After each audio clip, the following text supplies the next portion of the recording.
आज के क्लास में मैं परमानेंट टिश्यू के पैरेन्काइमा के बारे में बता चुका हूँ। आज जो हम लोग बात करेंगे, आज ये बात करेंगे हम लोग कोलेनकाइमा के बारे में। कोलेनकाइमा के बारे में हम लोग बात करेंगे। तो सबसे पहले collenchyma is also a plant tissue. यह एक प्रकार का, यह भी एक प्लांट टिश्यू है।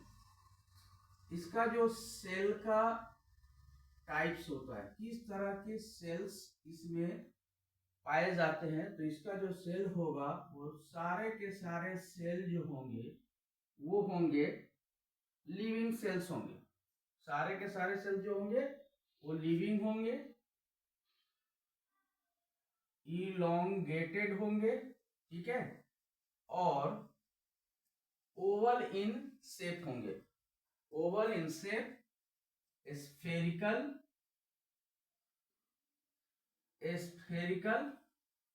और पॉलीगोनल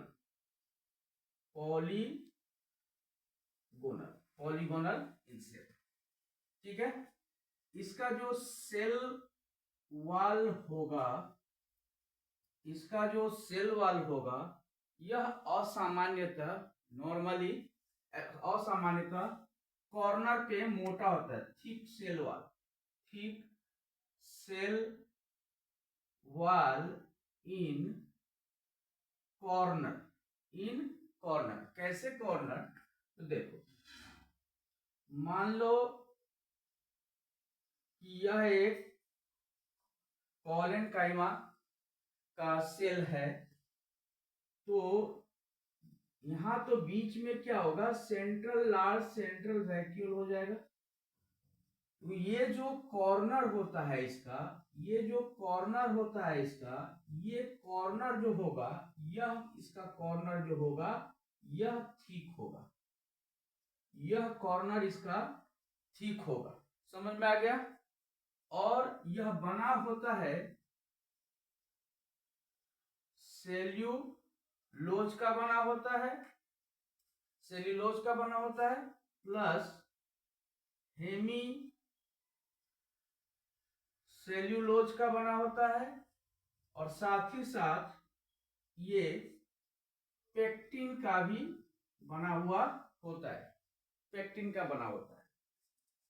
अब आ जाओ, इस पे बात करते हैं इंटर सेलुलर स्पेस के बारे में। तो इसके पास जो इंटर सेलुलर स्पेस होता है, तो वो क्या होता है, थोड़ा कम होता है, और यह few and compactly arranged with few और नो सेलुलर स्पेस। हो भी सकता है और नहीं भी हो सकता है। यह क्या क्या कंटेन करता है, एक एक पॉइंट मैं तुम लोगों को बता रहा हूं, एक एक पॉइंट, ताकि तुम लोगों को याद करने में सुविधा हो सके कि कैसे हमको याद रखना है। तो कंटेन क्या करता है, यह कंटेन करेगा, पहले बता दिए कि लार्ज वैक्यूल है, तो क्या होगा, इसमें वैक्यूल होगा, और साथ ही साथ क्या कंटेन करेगा, क्लोरोप्लास्ट कंटेन करेगा। अब देखो, यह पाया कहाँ जाता है, तो फाउंड इन, कहाँ पाया जाएगा, यह कहाँ पाया जाएगा, यह पाया जाएगा यंग स्टेम में, पेटियोल जो पत्ती का जो डंठल होता है उसी को हम पेटियोल कहते हैं। साथ ही साथ वेन ऑफ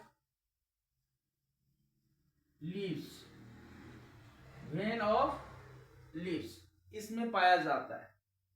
अब इसका फंक्शन फंक्शन क्या है इसका, फंक्शन क्या है, कोलेनकाइमा का फंक्शन क्या है, तो कोलेनकाइमा का फंक्शन क्या होगा, तो सबसे पहले ये देगा मैकेनिकल सपोर्ट देगा, फ्लेक्सिबिलिटी देगा क्योंकि लिविंग सेल है, फ्लेक्सिबिलिटी देगा, फ्लेक्सिबिलिटी देगा किसको देगा, तो स्टेम एंड लीव्स को फ्लेक्सिबिलिटी देगा। साथ ही साथ यह प्लांट के ऑर्गन जो होता है, प्लांट का जो ऑर्गन होगा, प्लांट ऑर्गन यानी कि लीव्स, प्लांट ऑर्गन को ग्रोथ में मदद करता है, प्लांट ऑर्गन के ग्रोथ में मदद करता है। इसके अलावा फोटोसिंथेसिस की में मदद करता है, फोटोसिंथेसिस में मदद करता है, और साथ ही साथ स्टोरेज भी करता है क्योंकि इसके पास भी क्या है, वैक्यूल है।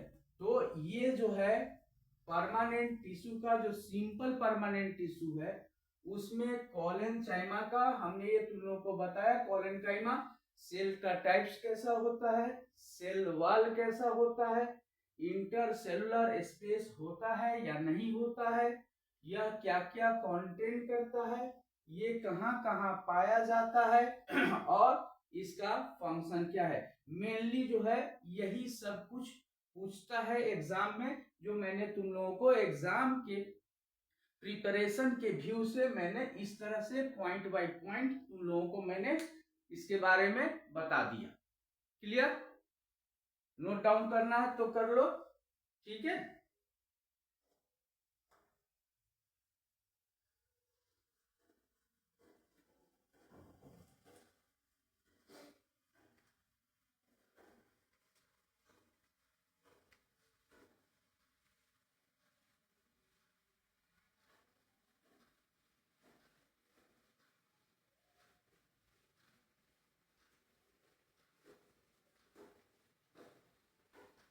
अब हम बात करेंगे स्क्लेरेनकाइमा के बारे में।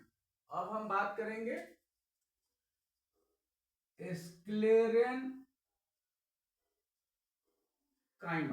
स्क्लेरेनकाइमा के बारे में बात करेंगे। तो ये भी क्या है, स्क्लेरेनकाइमा भी क्या है, sclerenchyma is also a plant tissue, ये भी एक प्रकार का प्लांट टिश्यू है। अब इसका सेल कैसा होता है, इसके सेल जो होते हैं, यह इसका जो सेल होता है वह टिपिकली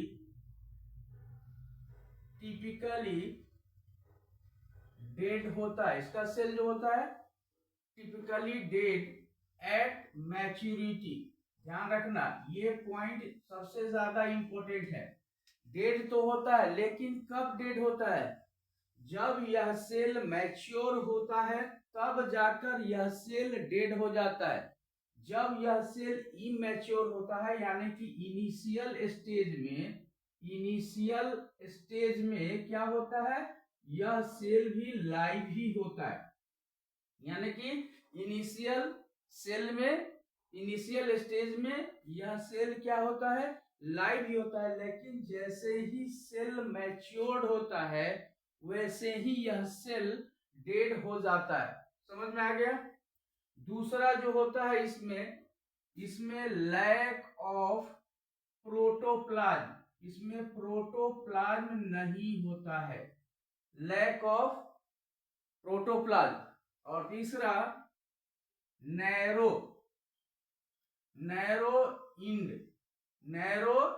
इंड, इसका जो इंड होता है वह नैरो होता है और पॉइंटेड होता है। क्या होता है, पॉइंटेड होता है, जैसे फाइबर होता है उस तरह से इसका जो इंड होता है वह नैरो होता है और पॉइंटेड होता है। अब बात करते हैं, फिर इसमें बात करते हैं सेल वॉल के बारे में। तो इसका जो सेल वॉल होता है वह वेरी थिक होता है, इसका जो सेल वॉल होगा वो very thick and rigid, rigid यानी कि एकदम दृढ़ होगा। क्यों रिजिड होगा, क्यों रिजिड होगा? ड्यू टू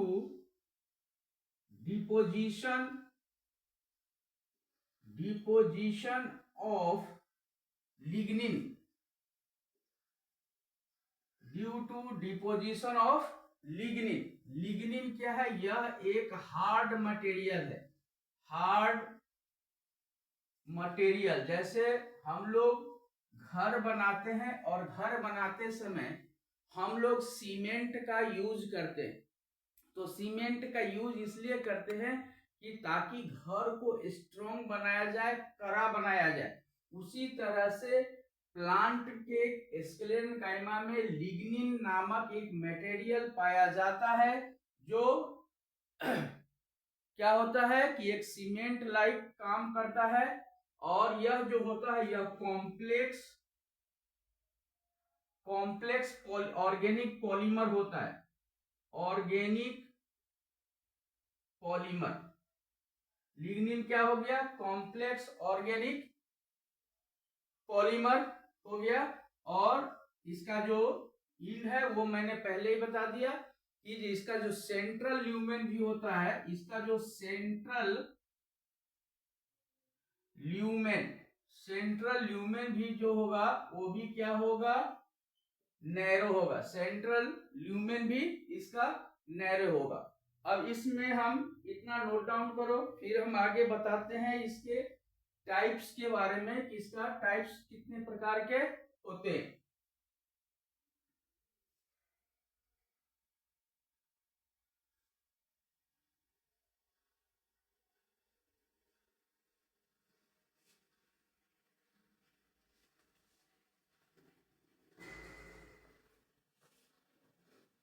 अब हम आते हैं इसके स्क्लेरेंकाइमा के टाइप्स के ऊपर।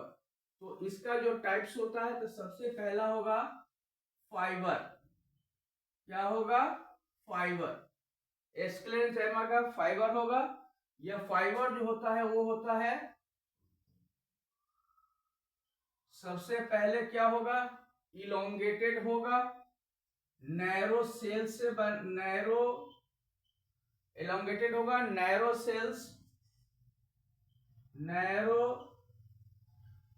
सेल्स विथ पॉइंटेड इंड,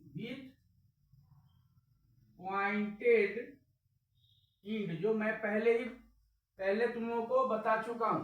ठीक है। अब ये पाया कहाँ जाएगा? ये कहाँ पाया जाएगा? फाइबर कहाँ पाया जाएगा? तो इन भास्कुलर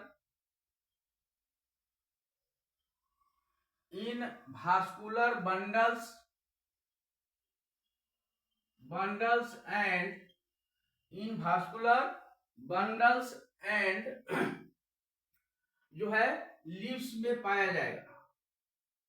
लीव्स में, जैसे कि भास्कुलर बंडल में तुम लोगों ध्यान दो, जाइलम फाइबर करके एक आता है। Xylem is a vascular tissue, तो जाइलम फाइबर करके एक आता है। तो जाइलम फाइबर जो होता है इसी का बना होता है। साथ ही साथ जो है लिप्स में पाया जाता है कि लिप्स में हमने देखा कि मिड रिब होता है, पेटियोल होता है, वेन होता है।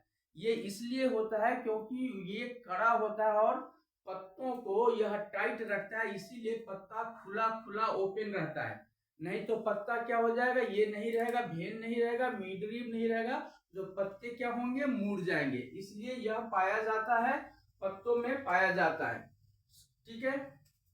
अब पहला ये हो गया। दूसरा एस्क्लेरिड्स, दूसरा हो गया एस्क्लेरिड्स। ये जो है एस्क्लेरिड्स जो होता है ये कहाँ पाया जाता है? ये क्या होता है? शॉर्टर होता है। क्या होता है? छोटा होता है। एस्क्लेरिड्स जो होता है वो शॉर्टर होता है, स्फेरिकल होता है इन शेप, स्फेरिकल होता है, क्यूबॉइडल और ब्रांच्ड होता है। ठीक है। और ये कहां पाया जाएगा? स्क्लेरिड्स कहाँ पाया जाएगा? स्क्लेरिड्स पाया जाएगा pulp of fruits, pulp of fruits यानी कि फ्रूट्स का जो छिलका होता है उसमें स्क्लेरिड्स पाया जाता है। तो pulp of fruits and cells of nuts, cells of nuts, जितने भी हम लोग नट्स देखते हैं जैसे चिनिया बादाम देखते हैं, बादाम देखते हैं, इसके जो ऊपर का जो खोल होता है वह स्क्लेरिड्स का ही बना होता है। अब इसका फंक्शन क्या है? इसका जो फंक्शंस होता है वह फंक्शन क्या है? Give mechanical support, give mechanical support. सबसे पहले क्या करता है? यह मैकेनिकल सपोर्ट देता है। उसके बाद रिजिडिटी, रिजिडिटी देता है। साथ ही साथ क्या देगा? यह स्ट्रेंथ देगा। किसको देगा? किसको देगा स्ट्रेंथ? यानी कि यह फ्रूट्स के पल्प को स्ट्रेंथ देगा और सेल को, सेल नट्स को, नट्स के सेल को स्ट्रेंथ देगा। तो ये जो होता है जस्ट लाइक जैसे ह्यूमन बॉडी में या एनिमल बॉडी में बोन्स होते हैं, ठीक उसी तरह से, ठीक उसी प्रकार से, उसी तरह का ये जो स्क्लेरिड्स होता है यह बोन का काम करता है। किसमें? प्लांट्स से, प्लांट में। ये प्लांट का बोन है, समझ में आ गया? साथ ही साथ जब प्लांट का बोन है, जिस तरह से शरीर में, हमारे शरीर में हड्डियां हमारे बहुत सारे डेलीगेट ऑर्गन्स को क्या करता है? प्रोटेक्ट करता है। तो ये क्या काम करेगा? प्रोटेक्शन का भी काम करेगा। जैसे मान लो यह प्रोटेक्शन का भी काम करेगा। किसका किसका प्रोटेक्शन करेगा ये? जब यह प्रोटेक्शन, जैसे हमने पहले ही कहा कि हमारे बॉडी में जो बोन होता है हमारे बॉडी के डेलीगेट ऑर्गन्स जैसे हार्ट, किडनी, लंग्स इत्यादि को जो है प्रोटेक्ट करता है, उसी तरह से प्लांट में भी स्क्लेरिड्स जो होता है वह प्रोटेक्शन का काम करता है। तो किसको किसको प्रोटेक्ट करेगा? तो सबसे पहले ये प्रोटेक्ट करेगा सीड्स को, नट्स को, आउटर जो लेयर होता है, आउटर कवरिंग जो लेयर होता है, आउटर कवरिंग को भी प्रोटेक्ट करेगा। साथ ही साथ यह क्या करता है? कनेक्शन का भी, कनेक्टिव का भी काम करता है, कनेक्टिव का भी काम करता है। क्या कनेक्ट करेगा? It is a part of, पहले हमने लिखा था कि it is a part of vascular bundle, it is a part of vascular bundle, it is a part of vascular bundle, ठीक है। और स्क्लेरेंचाइमा का जो सेल्स होता है, स्क्लेरेंचाइमा का जो सेल्स होता है उसमें क्या हो जाएगा?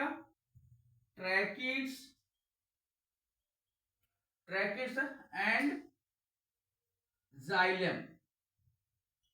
जाइलम फाइबर में ये पाया जाता है। तो जाइलम क्या काम करता है? जाइलम काम करता है ट्रांसपोर्ट का। जाइलम किस चीज का काम करता है? इसीलिए यह ट्रांसपोर्ट में भी क्या करता था? ट्रांसपोर्ट में इसका क्या काम है?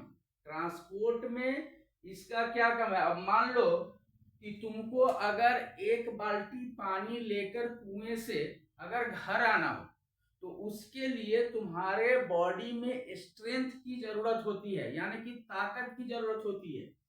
तो जब जाइलम ट्रांसपोर्ट करता है तो यह क्या करता है?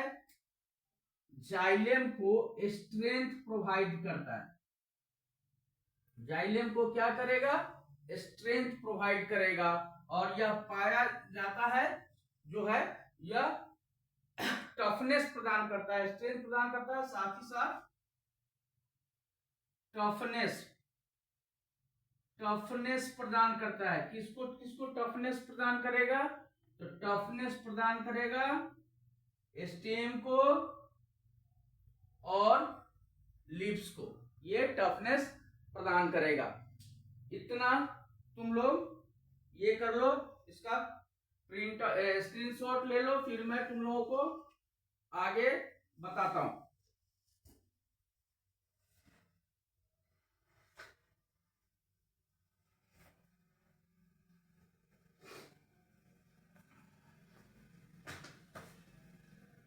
हो गया?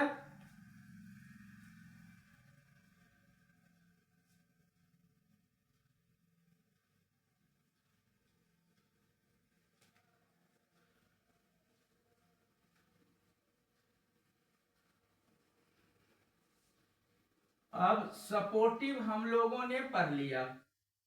अब सपोर्टिव के बाद हम लोगों को पढ़ना है क्या? प्रोटेक्टिव। अब हम लोगों को क्या पढ़ना है? प्रोटेक्टिव। प्रोटेक्टिव प्रोटेक्टिव अब प्रोटेक्टिव में क्या होता है? प्रोटेक्टिव में आएगा एपिडर्मिस, एपिडर्मिस एंड कॉर्क और फेलेम। एपिडर्मिस एंड कॉर्क और फेलेम। अब देखो, एपिडर्मिस जो है यह वैसे काम करता है जैसे हमारे शरीर में जो स्किन है, हमारा एपिथेलियल टिश्यू, वह स्किन हमारे शरीर में जिस तरह से काम करता है, एपिडर्मिस ठीक उसी तरह से प्लांट में भी काम करता है।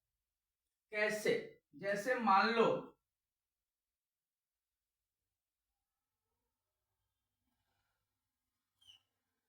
ये एक लिप्स हो गया। अब लिप्स के अंदर क्या है? लिप्स के अंदर जो है ये छोटे छोटे क्या है? लिप्स के अंदर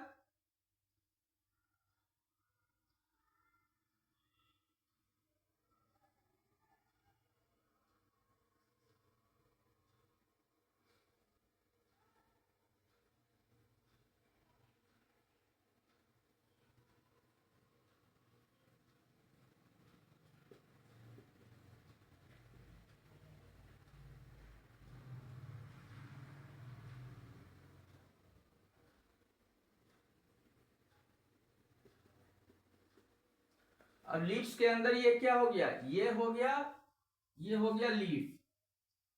क्या हो गया? लीफ हो गया। लीफ के अंदर में क्या होता है? ये होता है स्टोमाटा।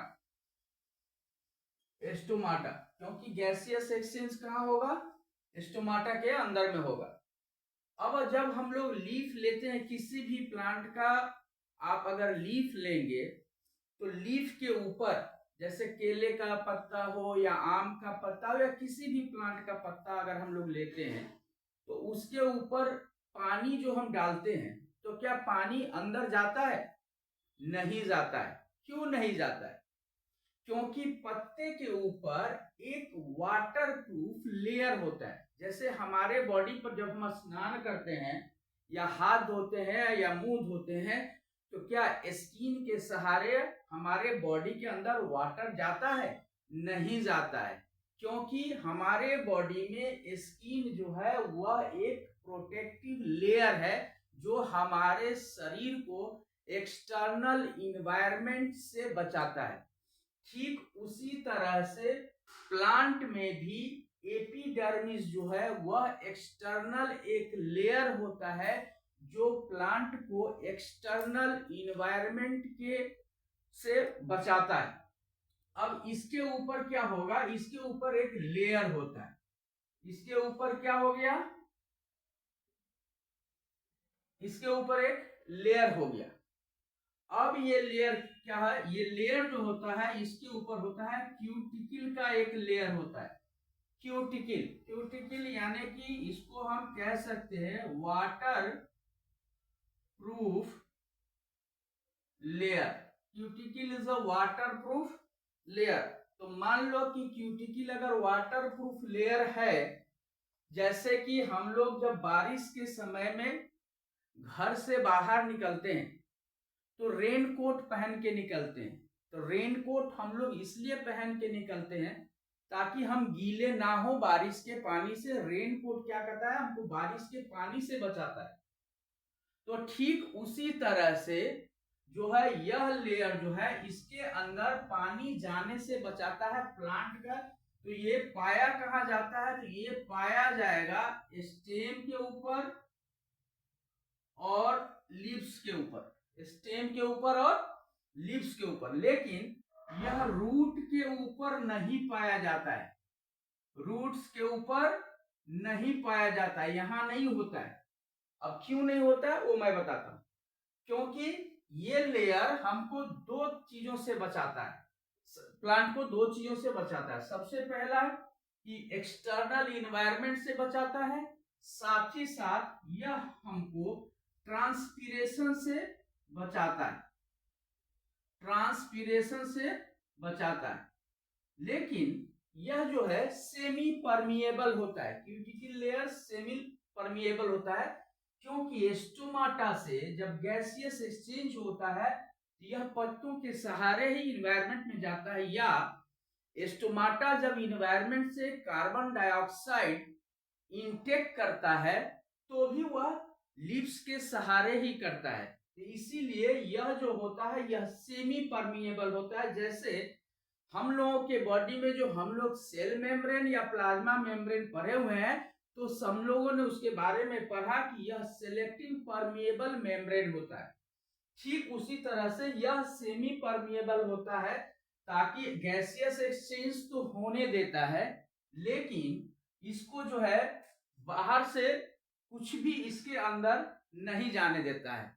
लेकिन यह रूट्स में इसलिए नहीं पाया जाता है क्योंकि प्लांट जो है से अपना वाटर का एब्जॉर्प्शन जो होता है, absorption of water for photosynthesis, absorption of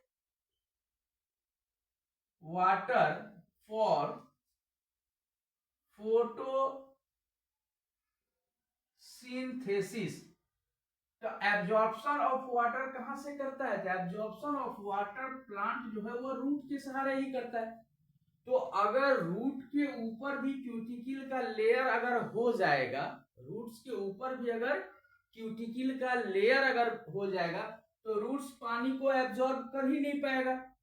तो जब रूट्स पानी को एब्जॉर्ब नहीं कर पाएगा तो लिप्स को वाटर मिलेगा कैसे, और लिप्स को वाटर नहीं मिलेगा तो फोटोसिंथेसिस होगा नहीं, क्योंकि फोटोसिंथेसिस के लिए वाटर एक मेन कंपोनेंट है। समझ में आया?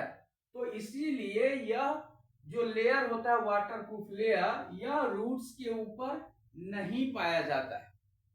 समझ में आ गया? अब देखो यह स्टेम के ऊपर क्यों होता है, क्योंकि स्टेम के ऊपर भी अगर हम लोग पानी डालते हैं, ठीक है, स्टेम के ऊपर भी पानी डालते हैं तो वह अंदर नहीं जाता है। आजकल हम लोग एक चीज देखते हैं कि हम लोग जब गार्डन अपने घर में कोई गार्डन बनाते हैं या गमला में पौधा लगाते हैं तो हम लोग क्या करते हैं, उसके ऊपर पानी छिड़कते हैं। पानी छिड़कते हैं इसलिए कि वो प्लांट में चला जाएगा, पत्ते से पानी चला जाएगा, इसलिए प्लांट हरा भरा होगा। अब आज की इस क्लास के बाद तुम लोग बताओ कि ऊपर से प्लांट के ऊपर से पानी छिड़कने से कोई बेनिफिट है, कोई फायदा है? नहीं है, क्योंकि प्लांट के ऊपर आप रेन कोट पहन के कहिएगा हमारे ऊपर पानी डालो हम भीग जाएंगे, ऐसा संभव है? नहीं संभव है। ठीक उसी प्रकार से यह क्यूटिकल का लेयर होने के कारण आप प्लांट के ऊपर कितना भी पानी डालिएगा प्लांट के अंदर पानी नहीं जाएगा, वह जब ही जाएगा तो रूट्स के सहारे ही जाएगा। इसीलिए प्लांट को जब भी पानी देना हो तो रूट्स में ही देना पड़ता है, इसीलिए रूट्स के ऊपर क्यूटिकल का लेयर नहीं होता है। साथ ही साथ यह लेयर ट्रांसपीरेशन से हमको बचाता है। Transpiration, what is transpiration? The loss of water from the plant, the excess loss of water from the plant is called transpiration. अब देखो होता क्या है, हमने क्यों बोला एक्सेस, ज्यादा पानी खर्च कर लेगा अगर प्लांट तो यह जिंदा नहीं रह पाएगा, इसीलिए इसका लिमिटेशन है। ये जो क्यूटिकल का लेयर है इसको लिमिटेड करके रखता है क्योंकि ट्रांसपीरेशन तो होता है, क्योंकि due to transpiration we feel cool under the tree in summer. In summer यानी कि गर्मी के दिनों में प्लांट के नीचे जब हम खड़ा होते हैं तो ट्रांसपीरेशन के कारण ही प्लांट के नीचे हमको ठंडक महसूस होती है, और प्लांट से जो ट्रांसपीरेशन होता है उसी कारण से क्लाउड भी बनते हैं, इवेपोराइजेशन होता है जिससे क्लाउड बनते हैं और बारिश होती है। तो थोड़ी बहुत होती है, लिमिटेड, जितना प्लांट के पास एक एक्स्ट्रा वाटर होता है वो ट्रांसपीरेट होता है, लेकिन ऐसा नहीं है कि जरूरत से ज्यादा वाटर प्लांट ट्रांसपीरेट कर देगा तो प्लांट मर जाएगा। तो उस चीजों को रोकने का काम भी यह एपिडर्मिस करता है। तो आशा करता हूं कि आज के इस क्लास में तुम लोगों को सिंपल परमानेंट टिश्यू क्लियर हो गया होगा। सिंपल परमानेंट टिश्यू में मैंने सपोर्टिव एंड प्रोटेक्टिव दोनों टिश्यू के बारे में बता दिया। और कॉर्क और फेलम कुछ नहीं है। कॉर्क और फेलम क्या है? जो पेड़ के ऊपर जो छाल देखते हो, जो खुरदुरा मटेरियल होता है, उसी को कॉर्क और फेलम कहते हैं। और इसके नीचे एक वैक्स पाया जाता है। इसके नीचे क्या होता है? एक वैक्स का लेयर होता है जो प्लांट को गर्मी में अंदर से कूल रखता है, जिसको हम लोग देखते हैं गांव देहात में क्या करता है कि इसमें से इसको निकालिए, लस्सा और बिंदी लगा लेते थे पहले जमाने के लोग। तो वो वैक्स, जिसको लस्सा कहते हैं, वह कॉर्क और फेलम के नीचे पाया जाता है। इसीलिए ये दोनों जो है प्लांट को प्रोटेक्ट करने का काम करता है। साथ ही साथ कॉर्क और फेलम एक चीज और काम करता है। कोई गया कांटी ठोक दिया, कोई ऐसे नाक झाड़ा लेके प्लांट में पोंछ दिया, कोई फोन पे बात कर रहा है पैर उठा के खड़ा हो गया, कोई टांगी लेके गया एक टांगी मार दिया, ये सारे चीजों से प्लांट को बचाता है। साथ ही साथ गर्मी से, ठंडी से प्लांट के पास ऐसा कुछ भी नहीं है कि ब्लैंकेट ओढ़ लेगा या एसी चला लेगा। तो सारे चीजों से कॉर्क और फेलम प्लांट को प्रोटेक्ट करता है। इसीलिए एपिडर्मिस और कॉर्क और फेलम को प्लांट का प्रोटेक्टिव टिश्यू कहा जाता है। ओके, चलो स्क्रीनशॉट ले लो।